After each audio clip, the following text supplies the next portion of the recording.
Sure. What else did we put on our shopping list? Oh, what a mouth-watering smell. Paimon would know the aroma of biryani anywhere. Let's go get some. That wasn't on our list, was it? We can still add it to the list. Well, if it isn't the Traveler and Paimon. Wasn't expecting to see you here. Hello there. Oh, it's been quite a while. So you two are still hanging out together. Dehya, didn't you say last time that you were gonna head back to the desert? I said I was going to resign from being her bodyguard, not that our friendship was over. We're still the best of friends. The Homayanis also still post jobs from time to time. Their pay is always generous, so me and the other mercs never pass them up. I told Dehya to just stay at our place when she took one of those jobs a few days ago. My parents were delighted. They even said that it always felt like we were missing someone whenever Dehya wasn't around. That sounds like something they would say, all right. They're always so welcoming. Anyway, the job is already taken care of, so I was going to head back to the brigade as soon as I finished a little shopping.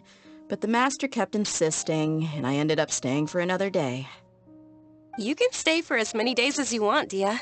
Father hasn't even gotten around to treating you to his best dishes yet. You know I'm not the kind of person to stay put in one place like that, my lady. Don't worry, though. There'll always be next time. But she said they'll treat you to the best dishes! Paimon can't believe you can still refuse that! But wait, didn't you say last time that you would take me on a trip to the desert? Why don't you just take me with you today, when you leave? There are so many places I still haven't visited yet. I'm sorry, my lady, but no can do. There's still a few things I need to take care of back at the brigade. Besides, the desert hasn't exactly been the most peaceful place lately. Oh, come on. Not this again. That's also what you said last time and the time before that. I know, I'm sorry.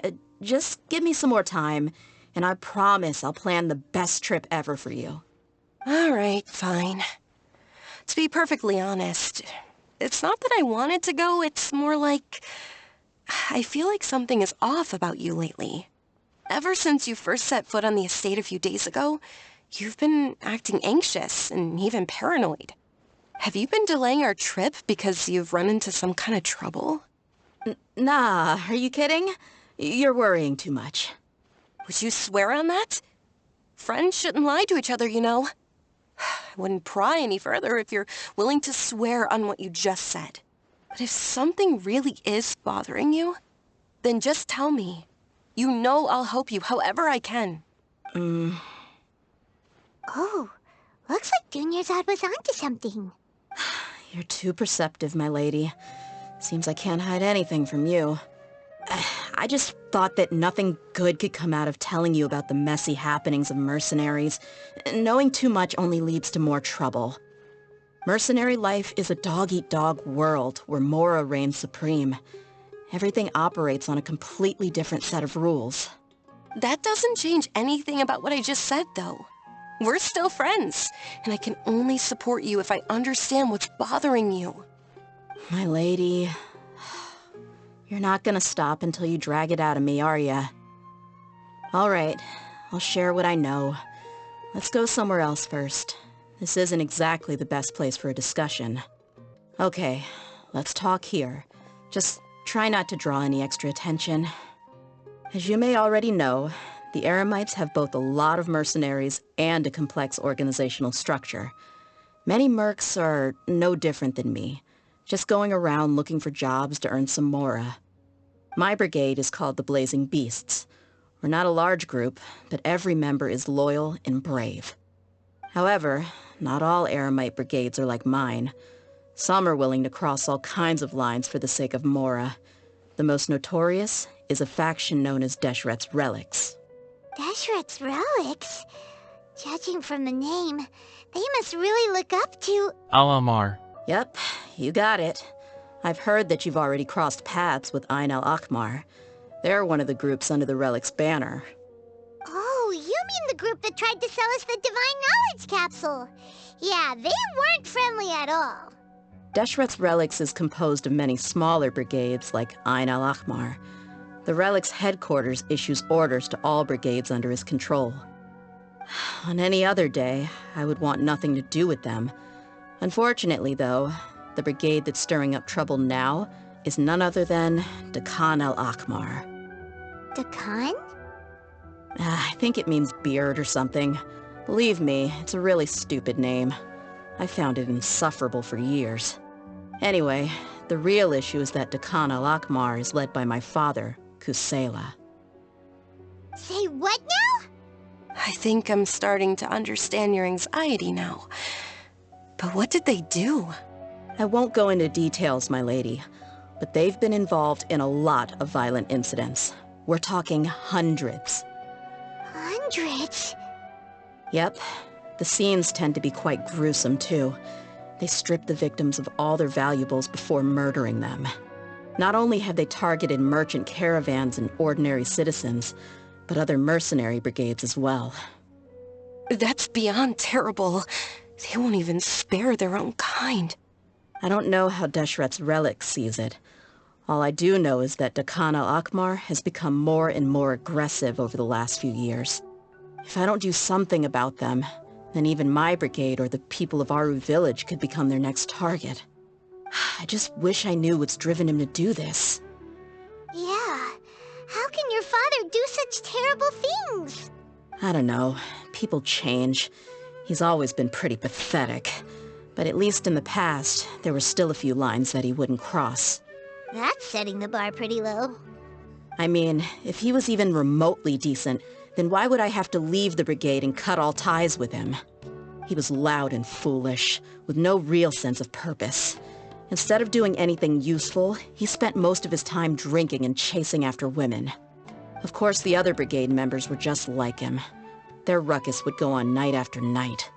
Sounds like a nightmare. What about your mother? Did she ever step in to stop them? Unfortunately, I never knew my mother. I'm sorry, Dehya. I didn't know. It's all right, my lady. That's pretty common in mercenary circles. Didn't I mention that my father was chasing after women? I was the result of one of those encounters with some random person. He told me that he wasn't sure who my mother was. And in any case, she never came to see me. He'd say, "You'll be fine as long as you remember to stick with Dad." But even then, he left most of the parenting to the brigade. The one thing I do remember is that he used to tell me stories. But the problem was that he had terrible taste. He only knew a few stories, and even those tended to be pretty stale. They were tales of desert warriors defeating dragons in the forest, or stories of mercenaries rescuing princesses from rebel armies. Sounds like your typical fairy tales. More or less, yeah. They were interesting maybe the first or second time around, but after about 20 repeats, they started to get a little dull. He seemed to think those stories were the best things ever, though. He was so into them that he'd call the whole brigade over and make them perform the whole thing as a play. Even the toys he gave me would all be story props. I'd get helmets, shields, and toy swords. It was only much later when I realized that the shows were more for him than they ever were for me. What an interesting guy. But it doesn't sound like he had bad intentions. Yeah, I've always found him pretty childish, but that was something I could just shrug off. I had no reason to despise him, until I grew up and learned the true face of Deshret's relics for myself. Looting, blackmail, violence, and fraud. They not only accepted such heinous acts, they would even openly boast about them. No one in the brigade was any kind of hero. Instead, my father and his cronies were more like the bad guys that needed to be taken down. Did they really think that as long as they didn't do any of that stuff right in front of me, I would never know? I think I can understand your feelings. The difference between perception and reality must have hit hard. Yeah, but don't worry, my lady. It's all water under the bridge to me now. I had a huge argument with my father and left that place behind for good. I'm not investigating them due to any bitter feelings I still have towards my father. I just want to protect those that are close to me. Why they suddenly started causing so much more trouble. Yeah, I told the boys to gather as much information as they could. Most of the reports concern violent incidents, but there's also some talk of smuggling. I see. But isn't this investigation incredibly dangerous? It is, but every mercenary lives life on the edge. It's a lifestyle that I enjoy. That may be true, but it'll be impossible for those who care about you not to worry. Well, now you get why I didn't want to share any of this with you. What should we do? They both have valid concerns. Paimon, let's go back to the desert with Dehya. Huh? But there's no need for you to get caught up in this mess, too. Well, he's super tough, so if he went into the desert with you, then Paimon bets the problem would be solved in no time. I'm inclined to agree. I'd feel a lot more at ease if you took him along to help.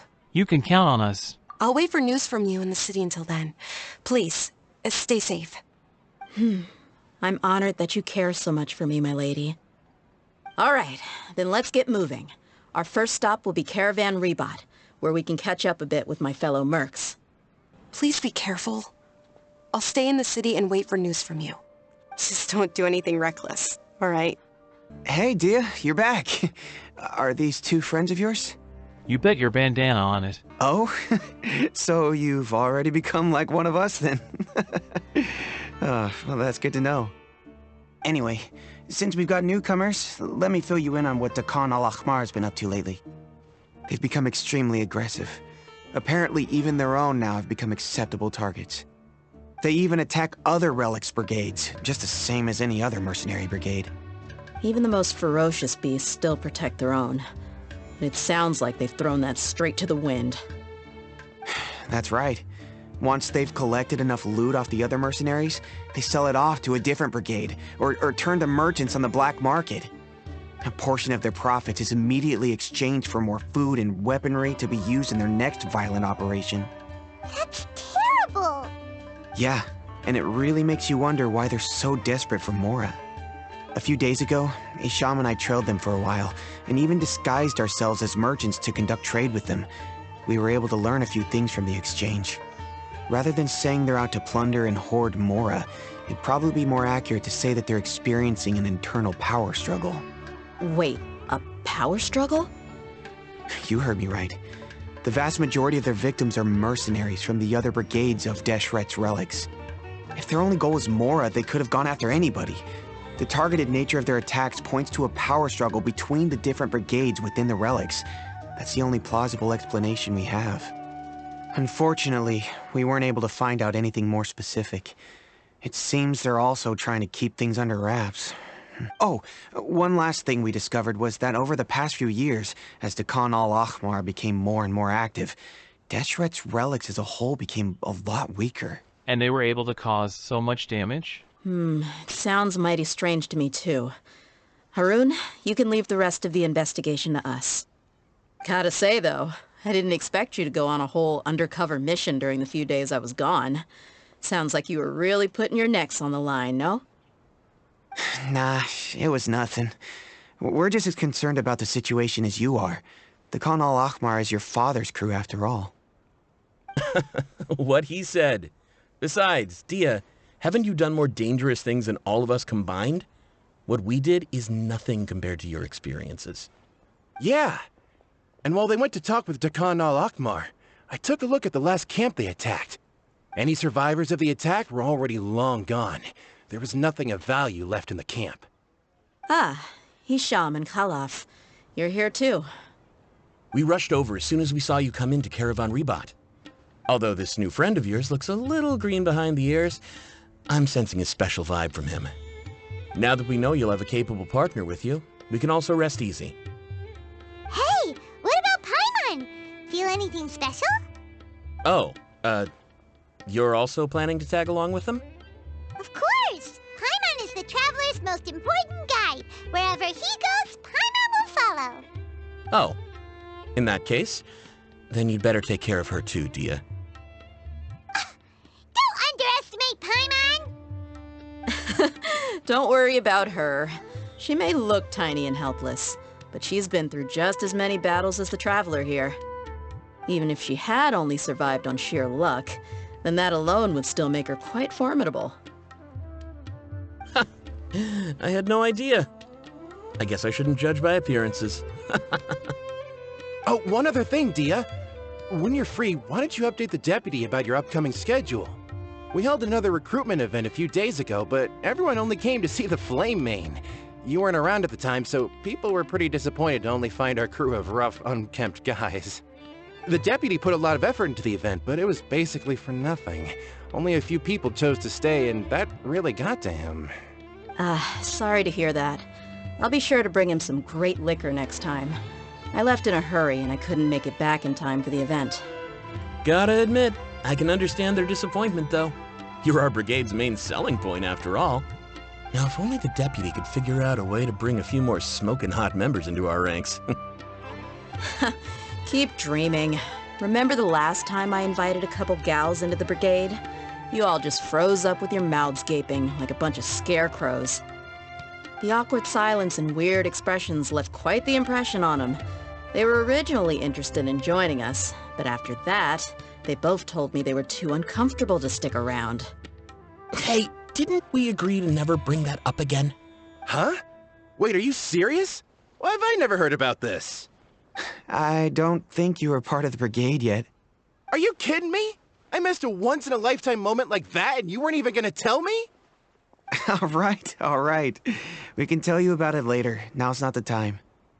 Hey, don't you try to change the subject. You and Hisham get your butts over here and tell me everything right now. Are they always like this? More or less. There aren't many rules or graces when it comes to mercenaries. We're used to just speaking our minds. If someone starts getting under your skin, you just yell right back at them. And if that doesn't put an end to it, then you just challenge them to a fight. But we also don't tend to take many things too seriously. Being direct and getting it all out of your system as soon as things come up is better than keeping everything bottled up, never talking about it. That's also why I never spare their feelings when I talk to them. If I want to laugh, I'll laugh. If I'm angry, then I'll unload on them. It's hard to stop once you get used to it. Though, I can never do that when I'm with the Homiyanis. Hey, knuckleheads! Can you at least tell me the rest of the intel before you go back to your bickering? Yeah, you hear her, Holloff? Told you we gotta focus on the investigation first. I drew up a map. Right here's the spot. There you'll find the merchant caravan responsible for getting rid of Dehya al-Akhmar's looted goods. All you gotta do is wait and ambush them in the evening. They'll have no idea what hit them. Perfect. Thanks for that. Be sure to pass my regards to everyone else in the brigade as well. Will do. You stay safe, Dehya. This should be the place. Let's find a spot to hide and bide our time. It's gonna come down to a fight one way or another, so let's all be careful. No need to worry. He knows his way around a fight. I'm not worried about that. What I meant is that we probably shouldn't go too hard on the enemy. After all, we still need to get information out of them.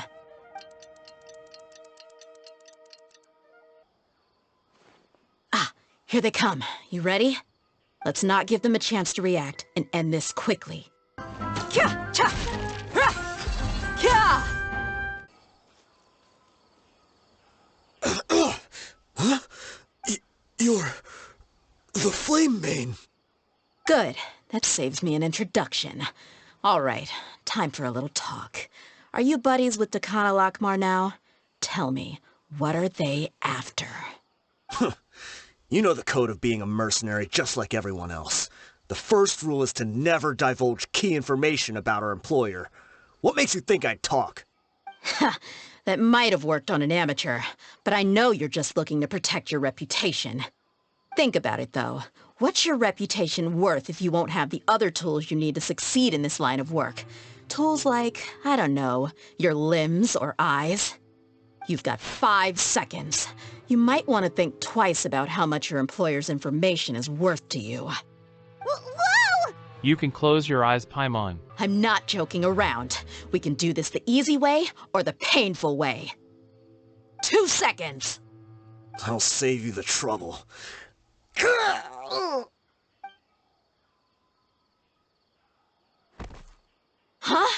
you crazy?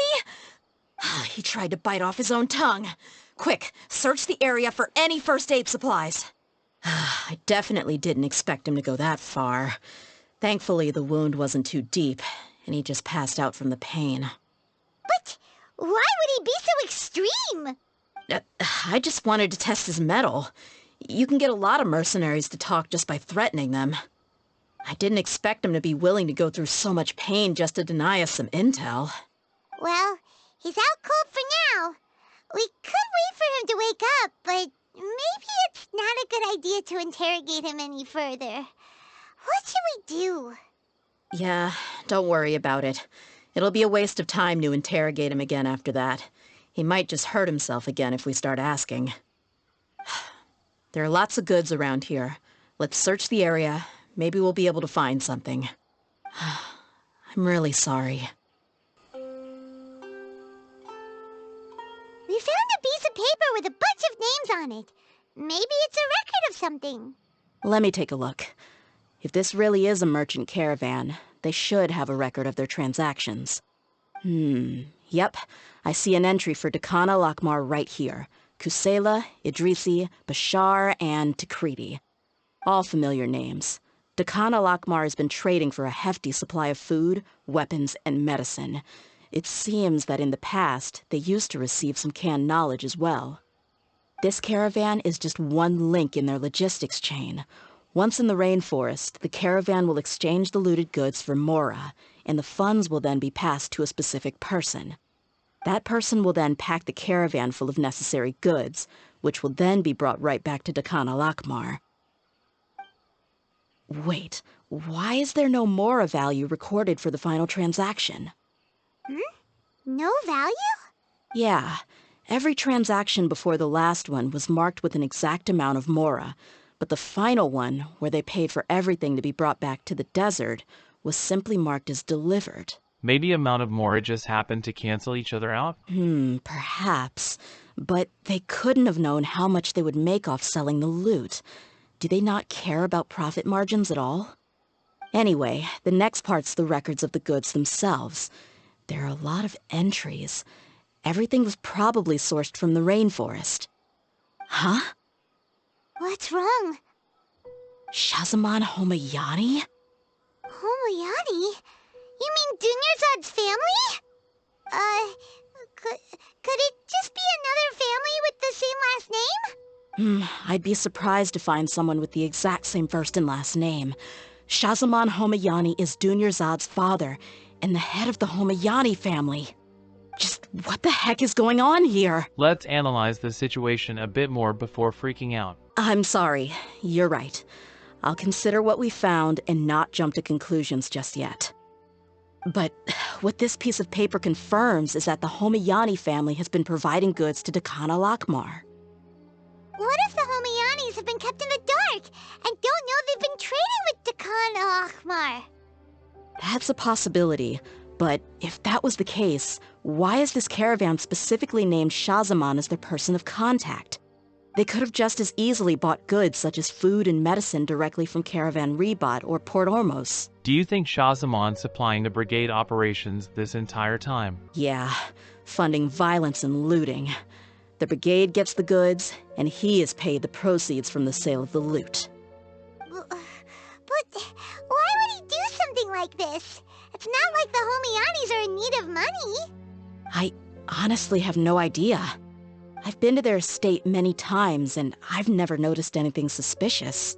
The only potentially large expenditure I could think of would be the treatment costs for Dunyarzad's Elazar. Maybe they borrowed a lot of Mora in the past? But that's still just a speculation. I don't think the master would stoop so low to make Mora. I don't think Dunyarzad knows anything about this at all. You're probably right.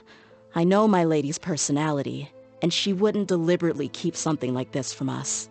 But what should we do now? All we found is just another mystery. If we want to get to the bottom of this, we won't be able to turn back. If you ask me, we already have no choice but to confront her about this. I'm not worried. It's too early to make a verdict yet. I still have faith in the Homayanis. Let's go find my lady again. We'll tell her everything and see if she's willing to lend us her support. If we're lucky, we can not only figure out the mystery of this paper, but also follow the trail of breadcrumbs to the people responsible at Dehya al-Akmar. Dehya, are you sure this is the best decision? What if instead of getting the help we need, we just end up revealing everything we've discovered to the enemy? I've considered that possibility, but even still, I want to tell her what we found. I think I owe her that much. True friendship is built on trust. She showed genuine concern for me when we first brought up the topic. I can't repay her kindness with doubt and suspicion. That's not how I deal with people. You're right. Paimon wants to trust Dunyarzad too. Let's talk to her and find out. Yeah. Let's pay another visit to Sumeru City. We're back, my lady. Oh, you're back a lot sooner than I expected. You mustn't have run into any trouble then. Well, how did it go? What did you come up with? Actually, we are still investigating. It's just that we've discovered something strange. I see. The clues you found have led you back here, in the city? Something like that. Yeah. You all look a little dispirited. Whatever you found must not have been very encouraging after all. Why don't you discuss it with me? Maybe I'll be able to say something to cheer you up? It's okay, my lady. It's not so much about me being upset with my father or anything like that. How should I put this? So something is wrong. Even the Traveler and Paimon have been uncharacteristically quiet. On any other day, Paimon would have already waved to me with a smile and shouted, "Dunyarzad, we're back!" So tell me, what happened? Well? My lady, please prepare yourself for what we're going to tell you next. It concerns the Master. The Master? You mean my father? Okay, I understand. Don't worry about me. I'll listen as attentively as I can. My father has been supplying goods to Dehya al-Akmar? Yeah, it makes as little sense to us as it does to you. I've never doubted the Master's integrity, so I'm having a real hard time rationalizing how he could ever support an infamous brigade like them. Maybe he's not actually aware of the full story and just stumbled into the deal by accident. That feels unlikely. I can't help but agree with the Traveler. Huh? You mean you feel the same way, Dunyarzad? Thank you for sharing all this information with me. Since you've told me everything you know, I should also tell you about some doubts that I've been harboring for quite a while. In the past, I thought that my father hired a bodyguard for me so that I wouldn't run away and get lost. However, there are plenty of capable mercenaries in the Corps of 30. Why did my father go out of his way to hire Dehya? About that. Well, the Homayanis really needed bodyguards, so they reached out to the Blazing Beasts. Later, the Master told me that I was one of the best mercenaries he'd ever seen, and that I should stick around to become one of his bodyguards. He offered me a pile of mora, so I just signed on. Well, but that didn't really answer my question.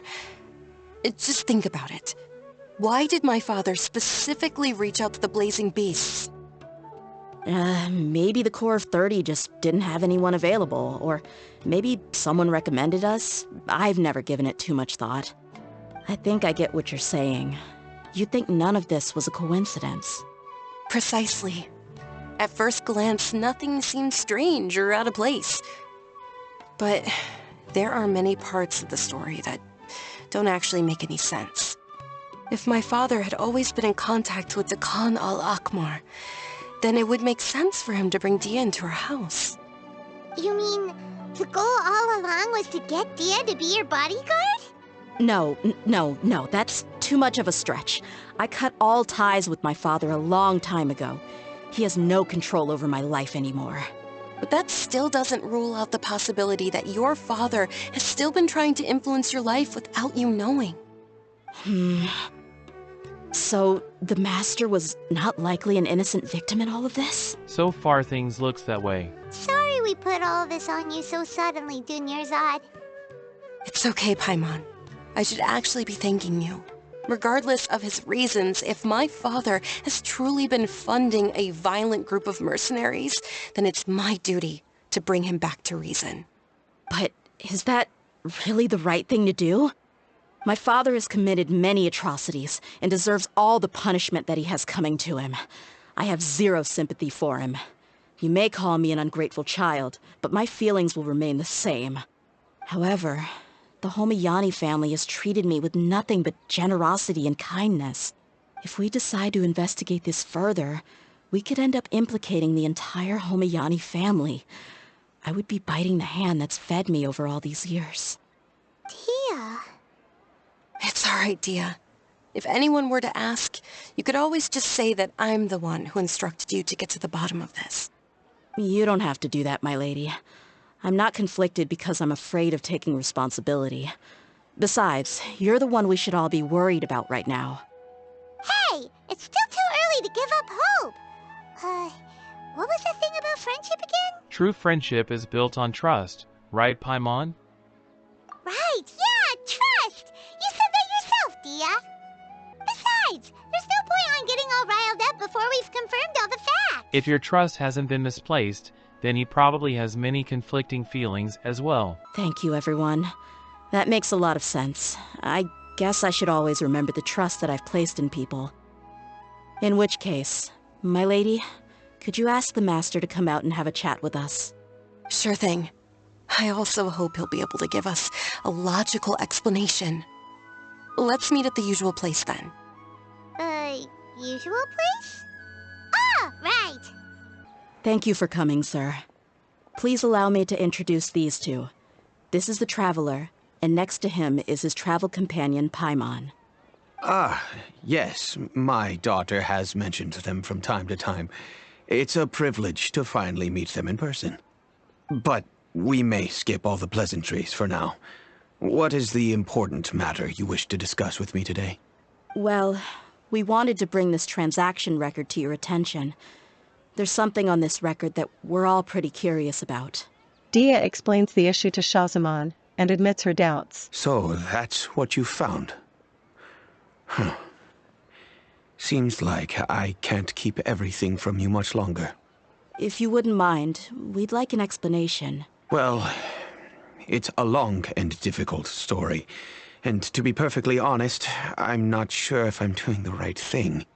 What I do know, though, Dehya, is that the truth will bring you no solace. If anything, it will likely cause you a great amount of anguish. Wait, me? Yes, I understand perfectly why you came to see me, and I am touched by your collective commitment to do the right thing. But knowledge always comes at a price, and sometimes, as they say, ignorance is bliss. Your father, Kusela, and I both believed that. Of course, you have the right to seek and learn the truth, but I must warn you, the facts of this matter may reduce everything you've built for yourself into sand, blowing in the wind. If you must proceed, then Kusela's heartfelt efforts will also fade into the wind like a fleeting mirage.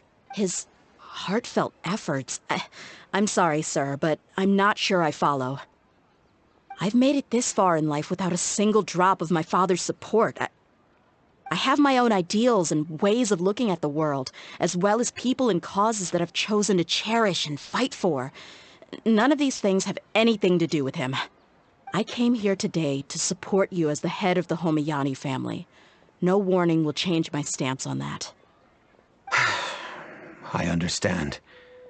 Then let me tell you a little story. Our family once needed to take a trip to the desert when Dunyarzad was just a baby. Along the way, we were attacked by bandits. They had superior numbers and quickly overpowered our bodyguards. When all seemed lost, a group of passerby Eremites lent us their support. Those Eremites were Kusela's brigade, Dehya al-Ahmar.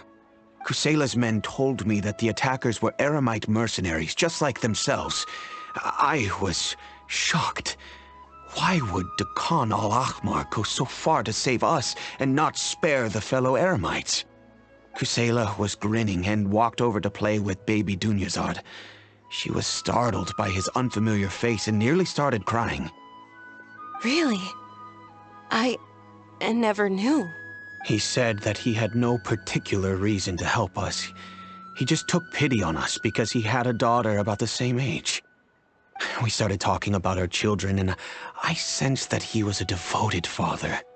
To repay his kindness, I hired his brigade to help out at our estate for a time, and offered everyone generous remuneration. So, that's what happened. It was many years before I saw him again.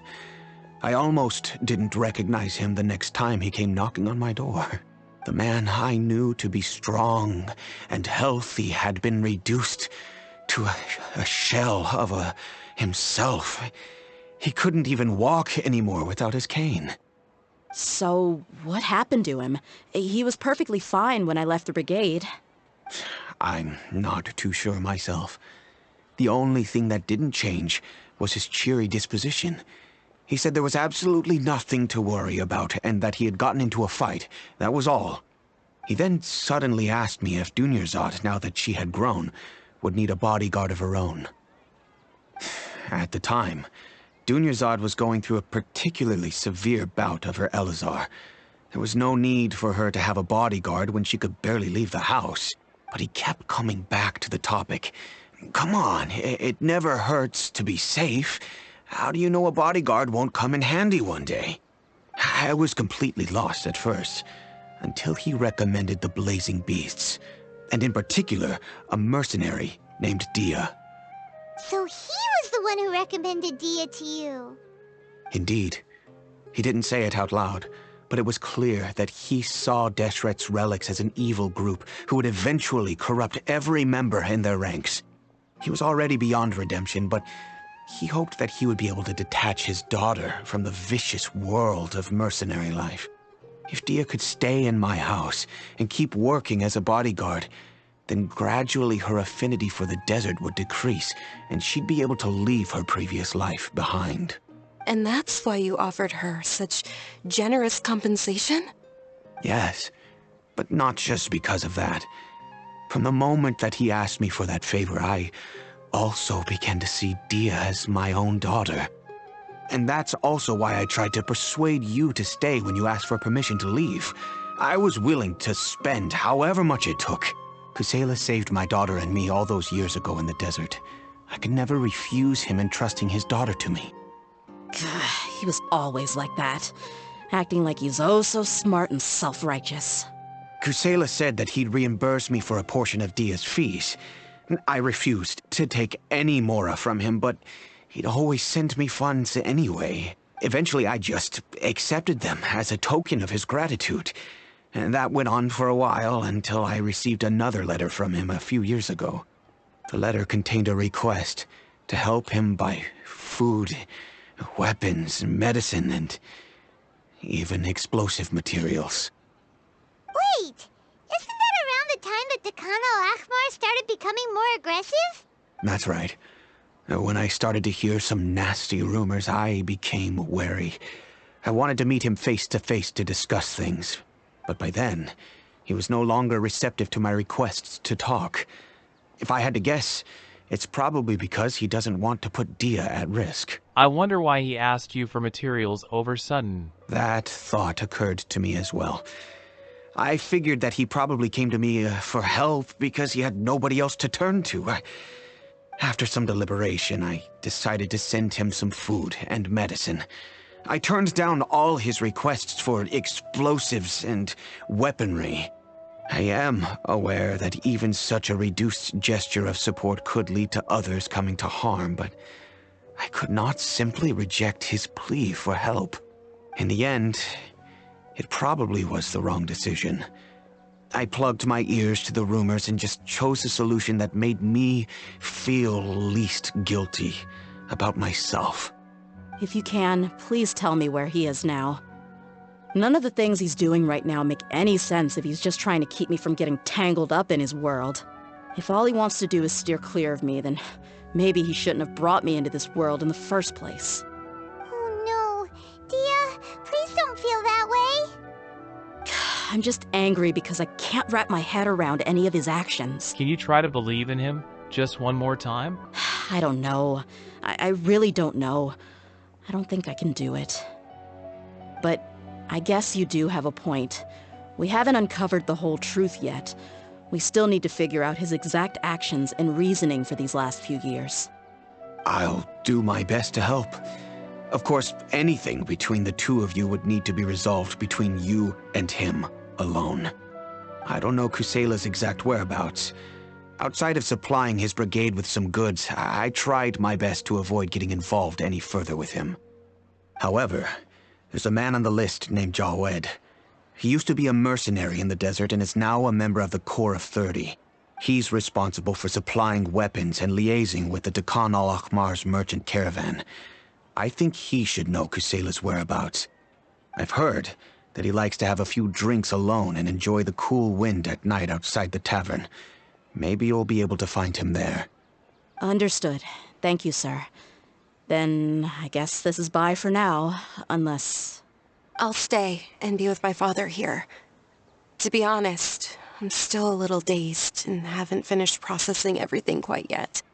My father has indeed done something wrong, but if I think about it, I'm also not sure if there was a right way to handle this problem.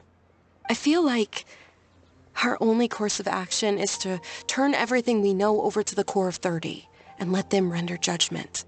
Yes. I am prepared to accept whatever verdict they choose. It's time to face my mistakes. Huh? Who are you guys? I know what you've been up to. Smuggling weapons to violent brigades in the desert while working for the Corps? Pretty bold, if you ask me. Shh! Keep your voice down. How do you know all that? Come with me. We should take this elsewhere. I'll be happy to talk things over once we're somewhere private. This place should do. Alright, back to my question. How did you all know about me? Don't worry about that for now. You know what kind of punishment you'll face once we report you to the Corps, I assume. Wait, there's no need to jump the gun. Let's talk this out. What are your terms? So what's in it for you anyway, Mora? Well, I was a little tight on money at the time, and Kusela took good care of me in the past. I weighed it in my mind, and I couldn't find a reason to turn the opportunity down. I wouldn't only be helping my benefactor, but I could also make some quick Mora. Let me tell you how it is. We're investigating Dekhan al-Akhmar, and we're gonna put an end to their operations. If you provide some help for us, then we might just put in a good word later to reduce the terms of your punishment. Hey, why don't we discuss this a little first? Listen, I made quite a bit of Mora from my last run. You just give me a number, and I'm sure we can... Shut it. My patience is running out. You should know when a mercenary is after something other than money. All right, sheesh. But you gotta promise you'll put in some nice words for me later. They're always on the move. Here's the spot they were at the last time I made my delivery to the desert. Feel free to go have a look. I'm just telling you, though, it's not on me if they're not there anymore. Sure. And then you can forget about any nice words from us. Hey, come on. Now you're just being unreasonable. Really? And how do I know you're not leading us straight into a trap? Don't forget, you're the one with no bargaining chips. All right, I get it. Why don't you go take a look, and if they're not there anymore, I'll try to figure out something else for y'all. Now that's more like it. Let's move. And as for you, try to stick around the city until we get back. You don't want us to call the folks from the Corps and have them drag you back to the city. Seems like we're in luck. That should be their camp right up ahead. Let's go. We'll finally get to the bottom of this ourselves. I'm here to see Kusela. Tell him to get out here. Dehya, why are you here? Stay out of this. It's got nothing to do with you.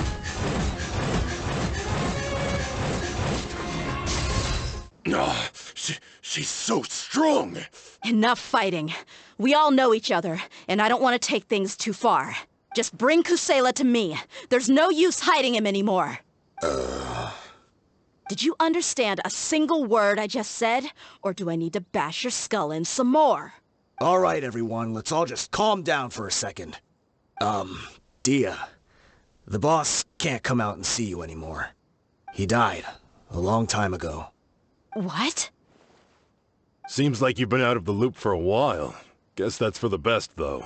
At least, that's what the old man wanted. When did he die? What happened to him? A few years ago, Kusela broke up Dakan al-Ahmar and went to the Deshret's Relics headquarters by himself. So is that when you guys started acting up? We would prefer to call it taking revenge. Every last person in Deshret's Relics must pay in blood for what they did. It was all motivated by revenge and vengeance. Let me start from the beginning. Dehya, do you know how the head of the Relics maintained order internally? Overwhelming strength and unquestionable authority? Those were a part of it, yes. But just those on their own weren't enough. They had another tool at their disposal. They called it a person's record. Regardless of whether they joined by their own will or were coerced, every person in Deshret's Relics was forced to leave a record of themselves at headquarters.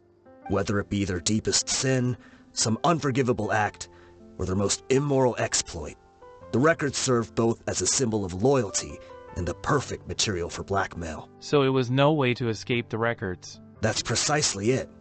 Every one of us have a record. Me, Bashar, Tikriti, and all the boys who grew up with Dehya and ended up joining our ranks.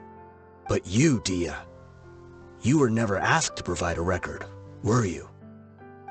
I never even knew this was a requirement. You were probably the only person in all of Deshret's Relics who didn't know about it.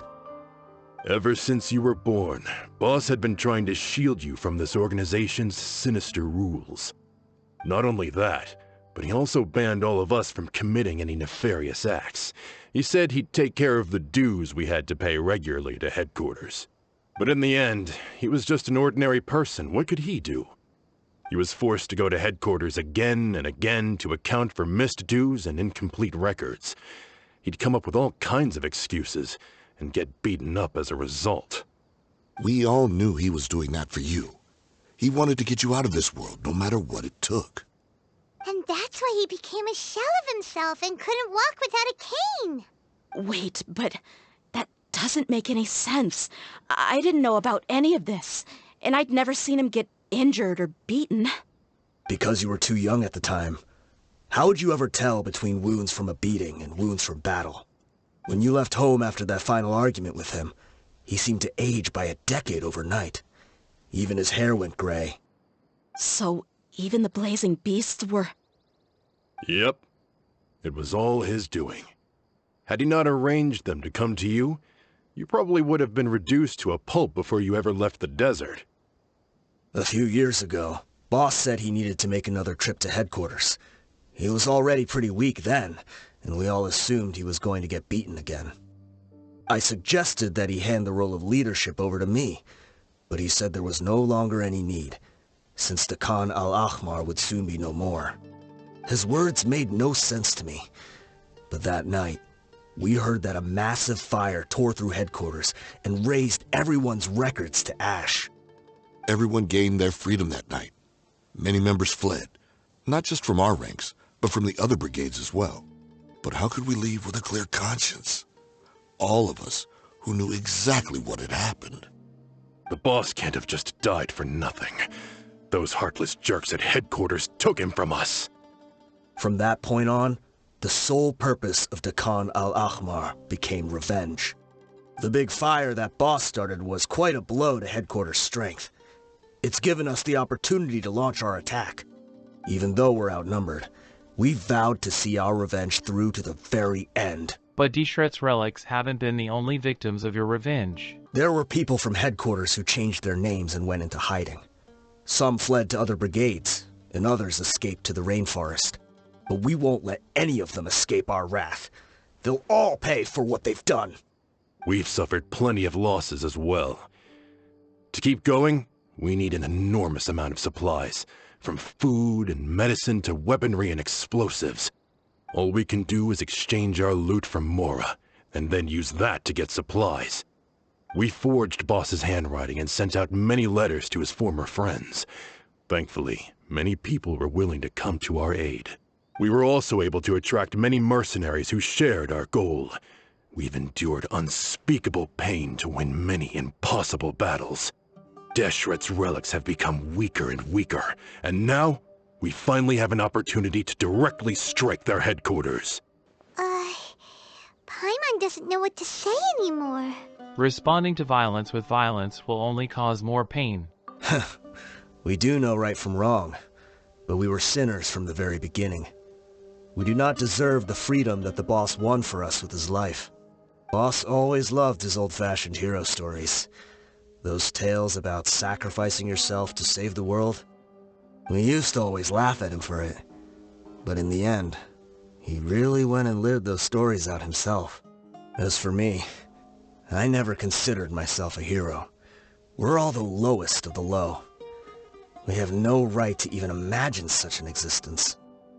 But maybe those hero stories he liked foreshadowed everything that was to come. The spirit of the hero touched all those he had saved, and more people joined his cause. Maybe we were all just acting along with the play in the beginning. But as we acted the parts and recited the lines, we were drawn in. And now, we want to see the story through to the end. I'm sorry, Dehya. I know you always found us insufferable ever since you were young. Just think of this as a madman ranting. I'll go with you. Huh? Dehya? You want to go with them? I grew up with these guys, and I know they're not bad people. It's just that some situations get so bad that it's difficult to tell good from evil. All I know is that Deshret's relics must be destroyed. Furthermore, I want to go see the place for myself. I want to know if my father is still there. I know you don't want to get involved in this, so there's no need for you to tag along. I can do this on my own. Me and Paimon got your back, Dehya. Yeah. Paimon feels like we'd only regret it if we don't see this through to the end. Thank you. We'll be a lot stronger together with you. I bet Boss would lose his mind if he ever knew you'd join us at the very last moment like this. Considering all the losses and injuries we sustained, we can't afford to turn down someone as powerful as you. He can think whatever he wants. But the fact is, I owe him this much. Is this the entrance? We sure didn't run into much trouble on the way here. Should be. I don't think they have enough manpower left to post guards and defend their perimeters. Wow. Paimon didn't expect it to look like this on the inside. They should all be holed up in here. Don't know how many people they've got left, though. Who cares? We'll round up all of them. Still, we should be careful. Even if they've only got one shot left, it could still take us out. I've fought through many situations like this before. Yeah, we'll know what they're really capable of once we've landed some hits on them. Deshret's relics may have been a force to be reckoned with before, but their name means nothing now. Yeah, they don't stand a chance with you here. I'll take the lead. I've been here once before. Buckle up!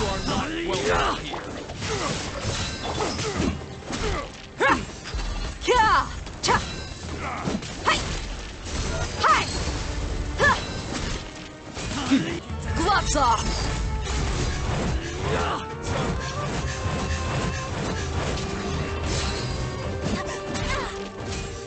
Let's get it on! This way, follow me. We're almost there. Wait! They went charging ahead without checking for any traps! Hey, you guys okay?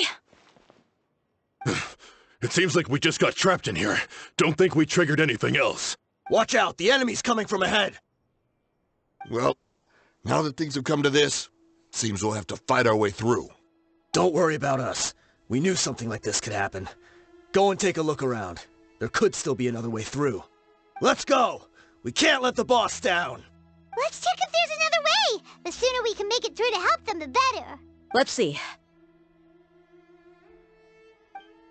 I think I see a way through over there, but it's being blocked by something.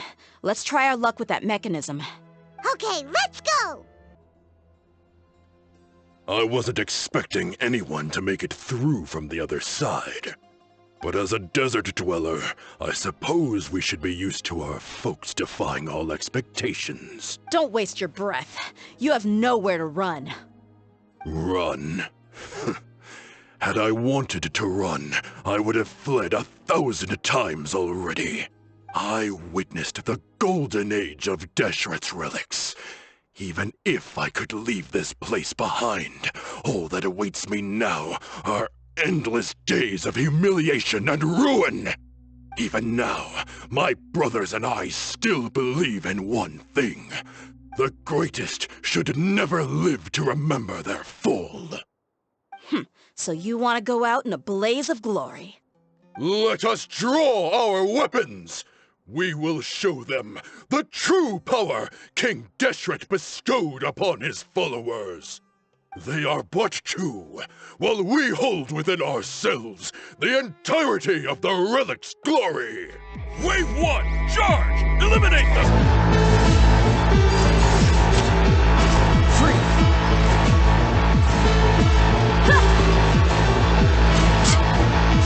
Witness the power of...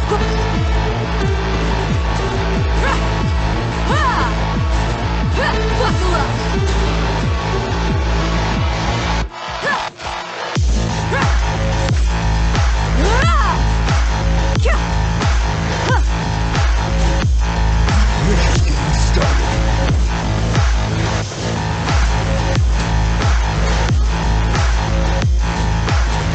Witness my rise.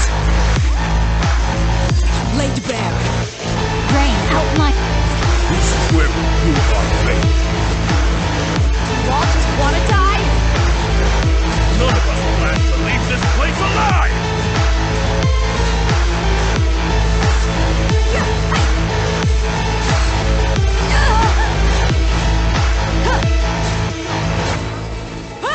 The commander has finally fallen.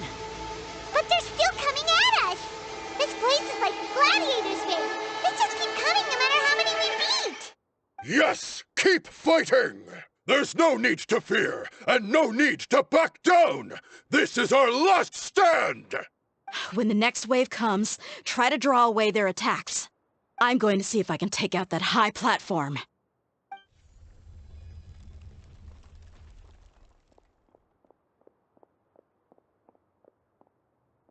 Get out of my way! Come and face me, Mishal! Ugh, so they've broken through the front as well. Apologies, Lord Michal. They fight like absolute madmen. No matter how much we throw at them, they just keep coming for more.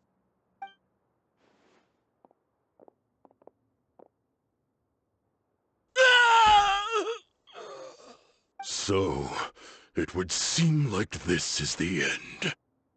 Time to pay for everything you've done, Mishal. You think I would give you that opportunity? I will be buried in the sand alongside all the rest of our fading glory. Hey, wait!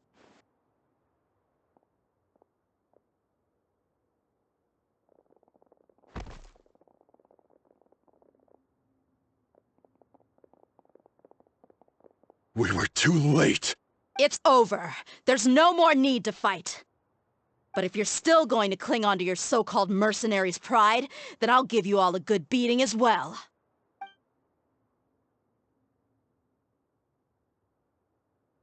Hey, Dehya!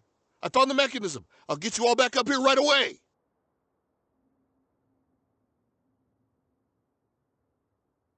Let's go. Who are you filthy rats? And why are you always pestering us? You call yourself a member of the infamous Deshret's relics and you still can't even tell who's made it all the way to your headquarters? Who knows what intent a bunch of rats may have? We try to catch a couple, and you all just show up on the other side instead. How are we supposed to figure out what you're after? Hey, have you ever heard of a man by the name of Kusela? Why would I know? It's not like I'm in charge or anything. This is your last chance to talk. Hey, I said I don't know anything. I'm just an average member here. I'm telling the truth. If you're here to find someone, why don't you look through the records yourselves? Who can remember every name and face with so many people coming in and out every day? The irony. His life became a light for so many, yet to others, it wasn't even worth remembering. Where's the records room? Answer me! It's right over there. All the files are in there. You can go through them as much as you want. It's not like any of them still matter anyway. I mean the old records room. The old records room? You mean, the one that got burned down? Kusela. Ah, yeah, I remember him now. The guy who could hardly walk. Watch your mouth. That's our boss you're talking about. He was definitely faking it. We all let our guard down as soon as we saw him come hobbling in. But in the short time it supposedly took him to take a dump, he'd already gotten away and started a fire in the records room. He couldn't have possibly outrun us if he wasn't a fraud. And after that, Deshret's relics fell into complete disarray. Stop wasting our time. Every one of us here is perfectly aware of what he had done. Tell me, where is the old records room? It's just over there. Go see it for yourself if it means that much to you. There's nothing left in there but ashes. No human could ever survive that kind of inferno. Bashar, Tikriti, let's go. We'll leave the others here to guard these guys. Spare them no mercy if they try anything. So, this was his final destination. How did he do it? Getting past all the guards with a limp and sneaking in here to start a fire? If he was nimble enough to do that, then he must have been able to get out of here after starting the fire, right? Dehya. I'm sorry. I know it's just wishful thinking. Let's look around. Maybe we can find something that's been left behind. Is this a cane? It must be the one that Dehya's father used. Kusela. Thanks for everything, boss. We're fortunate to somehow find that cane after that fire. Let's split up and look around some more. What if something else has been left behind? But what else could survive a fire like that? Huh?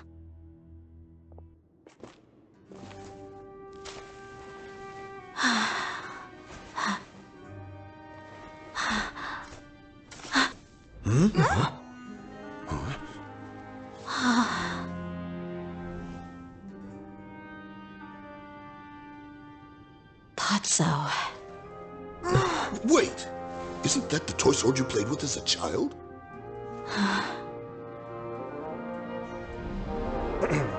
The dragon is no more, for Princess Dehya has slain it. Its head now hangs above the city gates. Her bravery has brought eternal peace and prosperity to us all. Dehya, come on. This is the most important line. You can do it. But Dehya, you defeated the dragon. Everyone's waiting for your speech. Still too shy, huh? All right, I'll do it. I hereby proclaim our victory. Evil shall plague us no more.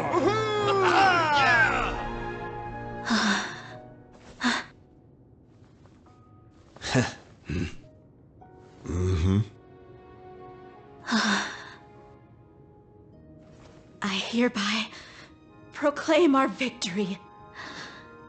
Evil shall plague us no more, Dad. What's this? We got meats, fruits, some snacks, and drinks. Don't you remember? You asked Paimon what she would do if she were to wake up tomorrow with loads of money. And Paimon said that she would get boatloads of tasty snacks.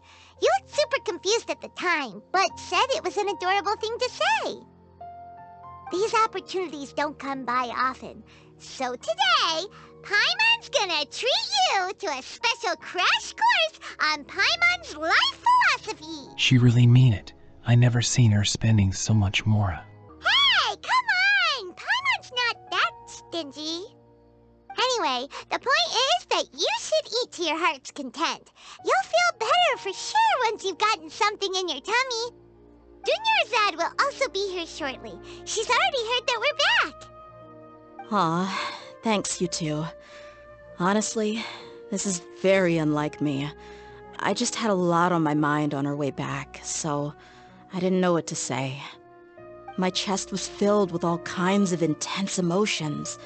They just shook me even more than all the feelings we've shared during our previous adventures. But when everything came to an end, those emotions also vanished without a trace, and I was left feeling more empty than ever before. It was as if I'd lost the thing that was most important to me.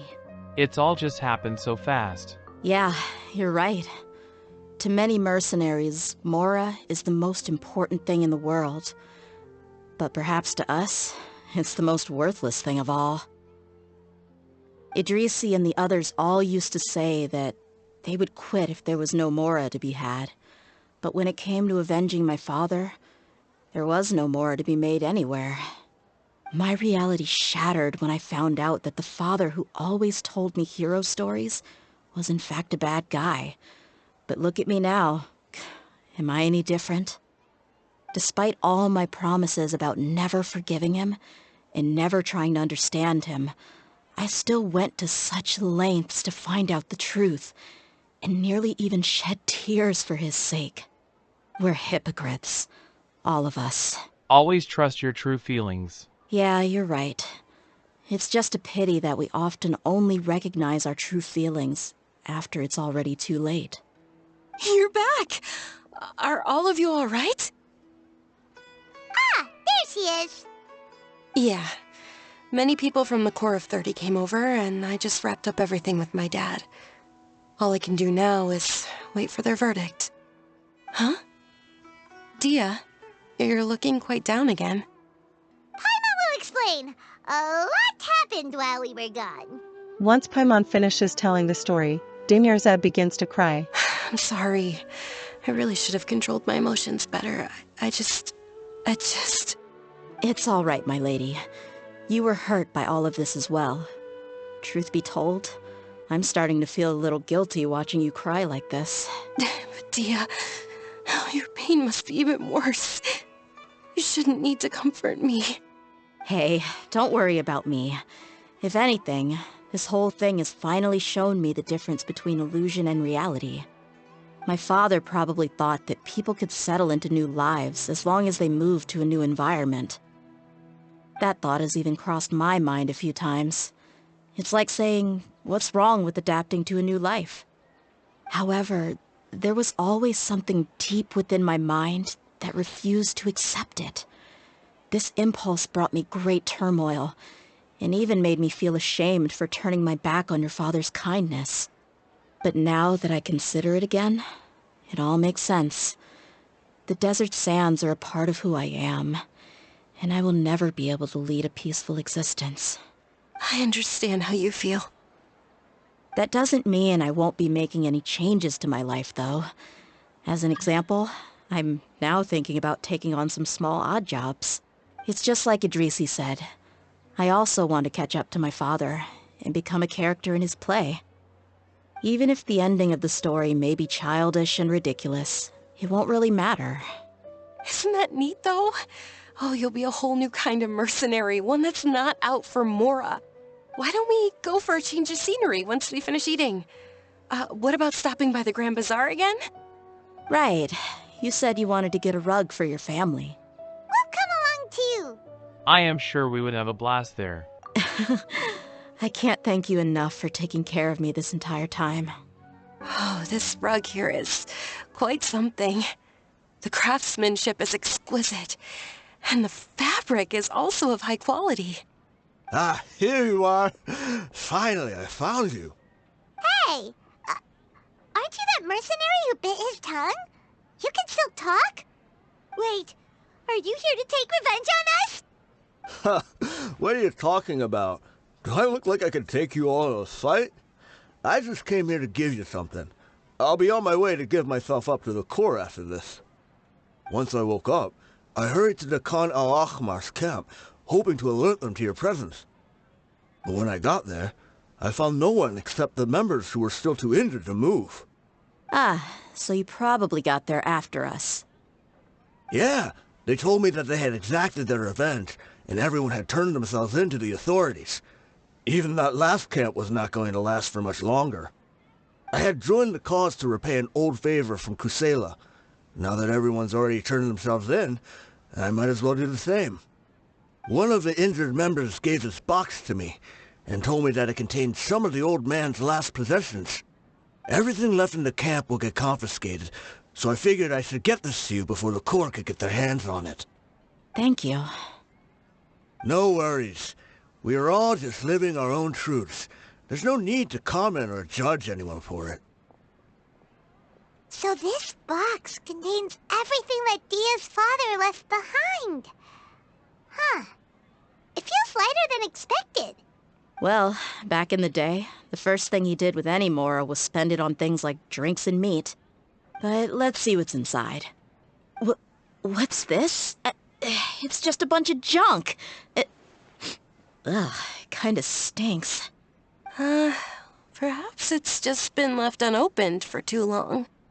A handwritten copy of a storybook. The paper's already yellowed, and it looks like it's about to fall apart. It was against the Academia's rules to possess books for personal use. If he was going to break that rule, he could have at least copied something useful. That probably means this was really important to him. And here are a few bags of children's snacks. The packaging's completely deteriorated. Maybe that's where the smell was coming from. Did he get those for you? Yeah, but here's the thing, though. Even when I was a child, I was never a fan of these kinds of snacks. He'd always say that he got them for me, but in the end, he always ate more than I ever did. Who even leaves snacks in a box like this anyway? Isn't that just common sense? Forget it. Let me see what else is in here. A razor, some buttons, some round iron tiles, a wooden toy puppet, a wool scarf, which, from the looks of it, probably belonged to a woman, and a hair clip? Why are these things here? I'm suddenly feeling a little scared. I'm sorry, my lady, but this is just the kind of man he was. He probably saw this box as some kind of personal trash heap and dumped any and everything in there. 2 empty liquor bottles. Tell me, you guys, are these the kinds of things that a normal person would leave behind? It is something he cared about saving after all. Huh? There's something in the bottle! Oh, you're right. All right, I got it out. It seems to be a piece of paper with some writing on it. The bottom part's all damaged from moisture, though. Let's hope the writing didn't smudge. I was suddenly seized with an urge to write a letter after finishing this bottle. I just folded it up and left it in the bottle, though. If I end up forgetting about it, it won't really matter. To Dehya. It's a letter for me? Should we give you a minute? It's all right. I'll just read it out. If he went to the trouble of writing a letter, there must have been some important things that he wanted to say. Or at least record down. My condition's becoming worse and worse. Can't even walk without a cane anymore, much less go out and have fun. Guess I don't have many days left. If you're reading this letter, then I suppose I'm already long gone. You were adorable as a baby. Everyone loved you. And regardless of whether you were crying or laughing, everyone enjoyed having you in the group. But once you grew a bit older, you were no longer nearly as happy or cute. It's probably the guy's fault. Can you believe this guy? He can point the finger at himself. Anyway, back to the point. To summarize, I'm writing this so you would know not to feel sad for me, even if you end up finding out the truth. The reason being that I was never your father to begin with. Wait, what? Surely, he must be joking, right? I don't know. I was quite formidable when I was young, and 100 times cooler than some so-called flame main. Really felt like the whole world was under my feet.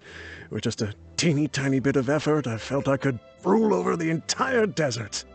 But as fate would have it, I went out into the desert for a drink one day, and discovered a baby in the sands. It was you. You were just lying there, small and helpless. You were so tiny that if the wind blew for just a little while longer, you would have been buried forever. But your cries were so loud they made my head hurt. Now that I think of it, you really were a bundle of energy. Sounds like he's serious. I told Idrisi and the others that I had slipped up with a woman while out and about. None of them even doubted me.